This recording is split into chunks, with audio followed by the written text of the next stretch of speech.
I'm with you. How can I snooze and miss the moment? You just too important. Nobody do body like you do. We realize I mean Siri cheesy. How's everybody doing? I hope everybody's doing well. New year and that. I hope everybody's having positive vibes.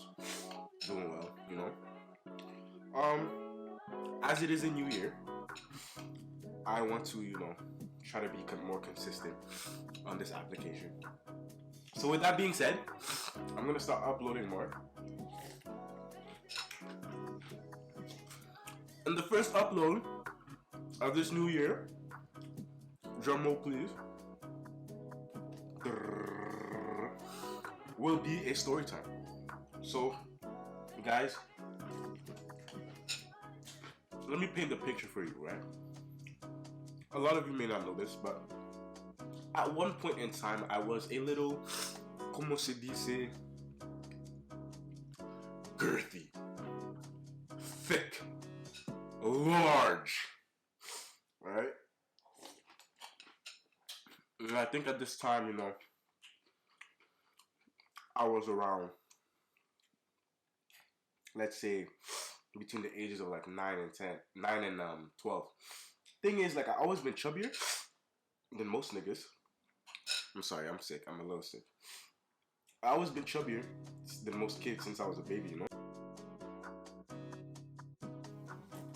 But there's a certain point where it was like a switch.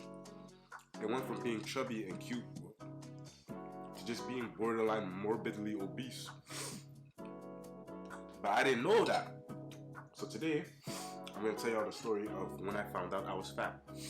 So, let me take y'all back, man, to elementary days. So, elementary days, I used to go to a private Christian school, right? 1 second.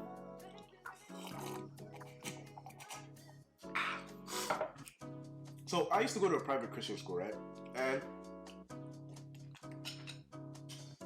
the concept of bullying wasn't like prominent. Like, we discussed it, we had like assemblies on it and stuff like that, but it was a small school, everybody knew each other, so like nobody was really bullying each other, Like, kids would crack jokes here and there about certain mans and stuff like that, but it was like nothing cruel, nothing crazy,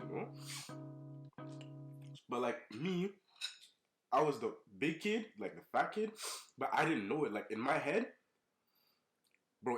in elementary, I was prime LeBron James, prime Ronaldo, prime Messi. Like, the fat were there, the boobies were there. But in my head, j'avais des abdomens, I had abs, right? So like, we would have recess, and I'd be running, and I'd be moving, and I'd be thinking I'm Usain Bolt. I'd be thinking like I'm a star athlete, right? The whole time, the jigulation of my breasts are going crazy, Anyways, so it's elementary days. I painted the picture, I'm big. So I'm going to this private school, I'm going to my cousins at the time, right? My big brothers, Kwams and Sam. And these dudes always looked out for me. So like, I never had to worry. Like, even if somebody was to come talk about me, come talk about how I look and stuff, I never really had to worry because I was like, oh, I got my older cousins there to defend me, Anyways, I'm at home one day, right? Before we even get to the actual story, I'm at home one day. I just want to say this. I'm running through the house, shirt off. Shirt off. This is the first time I low-key started to notice, like this is the first time anybody ever actually commented on my weight. I'm running around the house, shirt off. My dad looks at me, and he says in tree, like, I don't even remember exactly what he said, but he said something along the lines of, and see, which share mirror no, not was straight. So which share with mirror no, what's straight, basically saying like, I said that terribly, and please don't come from my tree. I can speak tree. I'm just a little dazed right now. Okay, basically, he was basically saying like, when you look in the mirror and you see your belly, you don't feel some type of way. And again, like, I was big, but like, looking back at the pictures now, I was big, but I didn't notice, Anyways, so next day I go to school.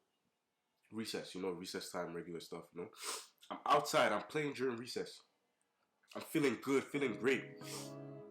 All of a sudden, my chest, kum kum, kum kum, kum kum, palpitations. I'm like, I was like, I don't know what's going on. So I lightly dropped to the teacher again. Breast, thundering, shaking the head. Go to the teacher. I'm like, miss, I'm not feeling good. Can I go inside under the palm tree? Like, I need to make a call. I need to call my mom's. I go inside, go see my vice principal, Miss Kigami. Shout out Miss Kigami, man. I'm there. Not feeling good, right?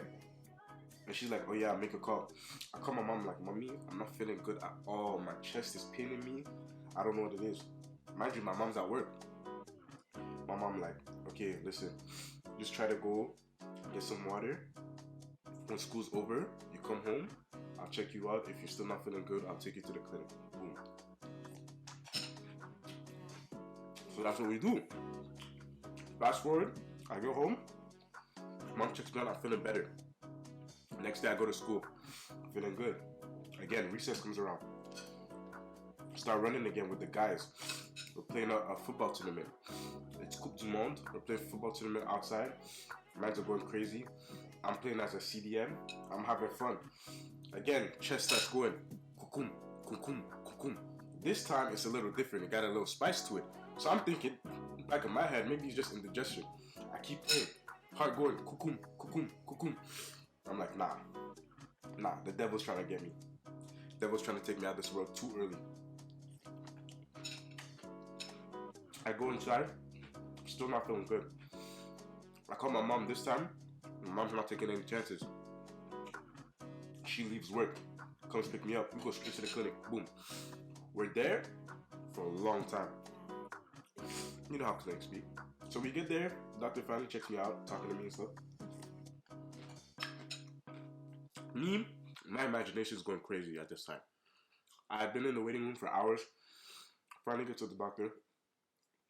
My imagination is going crazy. Like, God forbid, but in the back of my head, I'm thinking, yo, I got some type of foreign illness.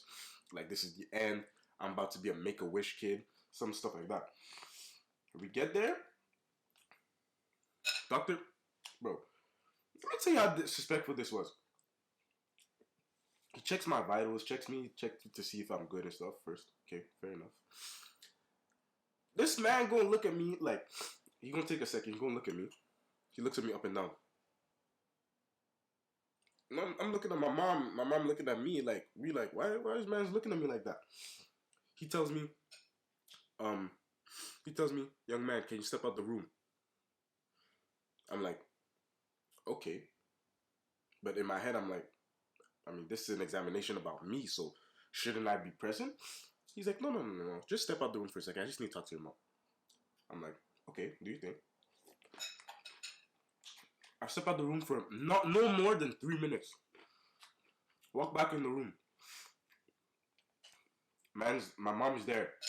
My mom looks, her face, I don't know how to describe it. I've never seen her face like that before, but her face is like mute. Like pale. She's a black woman, but face pale. Doctor looking at my mom. I'm looking at my mom. I'm like, and in my head again, I start rushing, starting imagining again. I'm like, yo, what are the wagwans? What is going on? What are the wagwans? What's going on? He looks at me and he's like, Richard, I'm not gonna beat around the bush. I'm not gonna waste your time. I'm gonna tell you the truth. There is nothing wrong with you right now. But if your weight stays the way it is, you are going to have a concoction. I remember the word he used. He said, I was going to have a concoction, a plethora. Mind you, at this time I didn't know what plethora meant. He said, I'm going to have a plethora of health issues, including diabetes, including but not limited to diabetes, joint pain from supporting all that girth, and he's just going on and on. High blood pressure, all that stuff. I was at risk for all that stuff. And then, like, I still wasn't understanding because in my head, again, like I told you, I thought I was prime LeBron, prime Ronaldo. And then he's like, Richard, look, he's like, Richard, step on the scale. I step on the scale, no problem. I step on it. Because I'm thinking, I'm good. I'm him. Step on the scale. I step off. I don't even look at the weight because in my head, again, I'm like, I'm good. I step off the weight. He's like, he looks at the weight. He's like, Richard, step back on. I just want to make sure I read that right. Step back on. I step on the weight again. Step off. He's like, Richard, let me paint this picture as clearly as I can for you. He looks at my mom. He says, your son stepping on the scale is like putting a tractor on a bicycle.